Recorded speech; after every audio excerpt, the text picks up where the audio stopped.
نحمد و نصلی و نسلم علی رسولہ الکریم اما بعد فاعوذ باللہ من الشیطان الرجیم بسم اللہ الرحمن الرحیم الصلاۃ والسلام علیک یا رسول اللہ وعلی آلک و اصحابک یا حبیب اللہ۔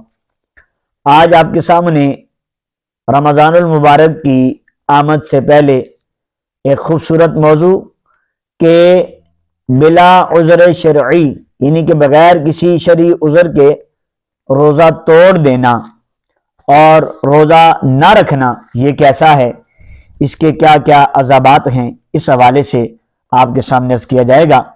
یاد رکھیے گا کہ اللہ پاک کی وحدانیت اور اس کے پیارے حبیب صلی اللہ علیہ وآلہ وسلم کی رسالت کا اقرار کرنے اور تمام ضروریات دین پر ایمان لانے کے بعد جس طرح ہر مسلمان پر نماز فرض قرار دی گئی ہے، اسی طرح ہر مسلمان پر رمضان المبارک کے روزے بھی جو ہیں وہ فرض کیے گئے ہیں۔ یاد رکھیے گا ہر مسلمان مرد اور عورت عاقل و بالغ ان پر رمضان المبارک کے روزے جو ہیں وہ فرض ہیں۔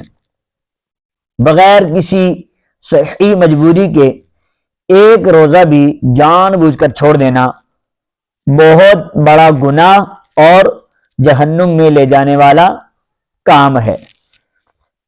جو شخص جان بوجھ کر بغیر شرعی عذر کے روزہ ضائع کر دے، جان بوجھ کر بغیر کسی مجبوری کے بغیر عذر کے جو ایک روزہ توڑ دے، تو اگر وہ اب ساری زندگی بھی روزے رکھتا رہے تب بھی اس ایک چھوڑے ہوئے روزے کی فضیلت کو نہیں پا سکتا۔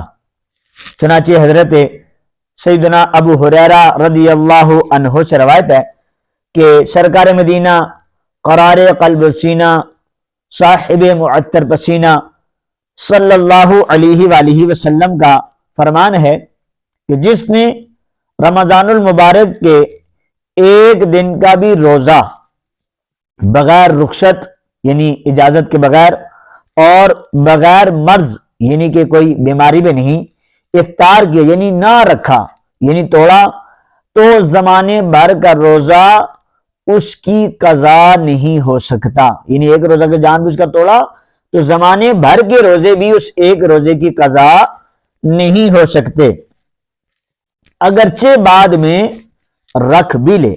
یعنی وہ فضیلت نہیں ملے گی جو رمضان المبارک میں روزہ رکھنے کی تھی، اب کسی طرح نہیں پا سکتا۔ حضرت جابر بن عبداللہ رضی اللہ عنہ سے مروی ہے کہ سرکار مدینہ صاحب معطر پسینہ صلی اللہ علیہ وآلہ وسلم کا بڑا ہی خوبصورت فرمان ہے، فرماتے ہیں کہ جس نے ماہ رمضان کو پایا اور اس کے روزے نہ رکھے وہ شخص شقی یعنی بدبخت ہے۔ جس نے اپنے والدین یا کسی ایک کو پایا اور ان کے ساتھ اچھا سلوک نہ کیا وہ بھی شقی یعنی بدبخت ہے۔ اور میرے آقا فرماتے ہیں جس کے پاس میرا ذکر ہو اور وہ مجھ پر درود پاک نہ پڑھے وہ بھی شقی ہے یعنی بدبخت ہے۔ نبی کریم صلی اللہ علیہ وآلہ وسلم نے تین لوگوں کو بدبخت کہا۔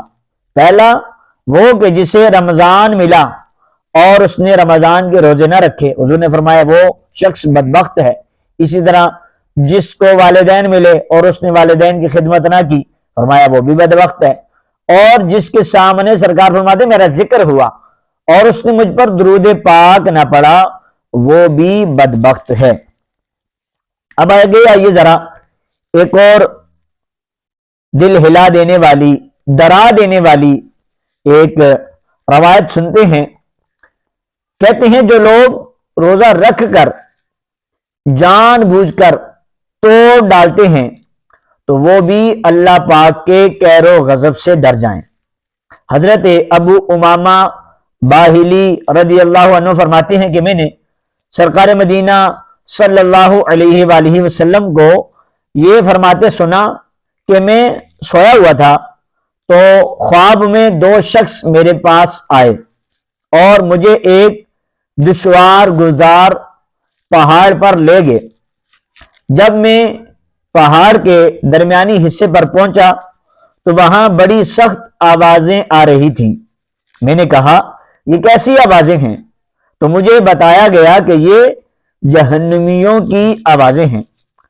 پھر مجھے اور آگے لے جایا گیا تو میں کچھ ایسے لوگوں کے پاس سے گزرا کہ ان کو ان کے ٹخنوں کی رگوں میں باندھ کر الٹا لٹکایا گیا تھا، اور ان لوگوں کے جبڑے یعنی یہ جبڑے پھاڑ دیے گئے تھے جن سے خون بہ رہا تھا۔ تو میں نے پوچھا یہ کون لوگ ہیں؟ تو مجھے بتایا گیا کہ یہ لوگ روزہ افطار کرتے تھے قبل اس کے کہ روزہ افطار کرنا حلال ہو، یعنی کہ یہ روزہ تو رکھ لیتے تھے لیکن روزے کا وقت پورا ہونے سے پہلے روزے کو توڑ دیتے تھے، یعنی دن کو ہی کھا لیتے تھے، یا پھر بس اوقات ایسے ہوتا ہے کہ 5-10 منٹ 1 گھنٹہ رہتا ہوتا ہے تو پھر ہی لوگ معاذ اللہ روزہ توڑ دیتے ہیں۔ تو یہ ان لوگوں کے عذاب کے بارے میں ہے کہ جو لوگ روزہ رکھ کر روزے کو توڑ دیتے تھے۔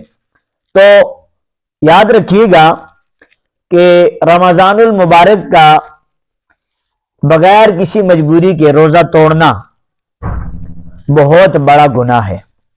وقت سے پہلے افطار کرنے سے مراد یہ ہے کہ روزہ تو رکھ لیا مگر سورج غروب ہونے سے پہلے جان بوجھ کر بغیر کسی مجبوری کے روزے کو توڑ ڈالا۔ اس حدیث پاک میں جو عذاب بیان کیا گیا ہے وہ روزہ رکھ کر توڑ دینے والے کے لیے ہے، اور جو بلا عذر شرعی رمضان کا روزہ ترک کر دیتا ہے وہ بھی سخت گناہگار اور عذاب نار کا حقدار ہے۔ اللہ کریم اپنے پیارے حبیب صلی اللہ علیہ وآلہ وسلم کے طفیل ہمیں اپنے قہر و غضب سے بچائے۔ تو یاد رکھیے گا کہ یہ جو رمضان المبارک آ رہا ہے ہر سال آتا ہے، کیا پتا اگلا رمضان ہمیں ملتا ہے یا نہیں ملتا، تو اس لیے یاد رکھیے گا اس رمضان المبارک کی قدر کر لیں، اسی میں اپنے گناہوں سے معافی مانگ لیں، سچے دل سے توبہ کر لیں، اور رمضان المبارک کا کوئی بھی روزہ جان بوجھ کر نہ توڑیں، رمضان المبارک کے سارے روزے رکھیں، ٹھیک ہے؟ اور اسی طرح تراویح بھی جماعت کے ساتھ ادا فرمائیں، اسی طرح 5 وقت کی نماز پڑھیں، اور قرآن پڑھنے کا ذہن بنائیں کہ انشاءاللہ مکمل قرآن پاک ہم نے اس ماہ رمضان المبارک کے اندر پڑھنا ہے۔ تو یاد رکھیے گا بغیر کسی مجبوری کے کوئی بھی بندہ روزہ نہ توڑے، یہ روزہ توڑنا گناہ کا کام ہے، حرام ہے، اور یہ جہنم میں لے جانے والی بات ہے۔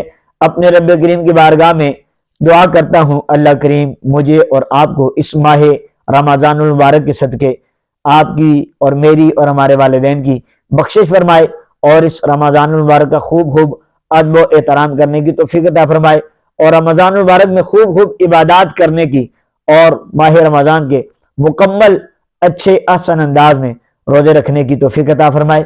آمین بجاہ النبی الامین صلی اللہ تعالی علیہ وسلم۔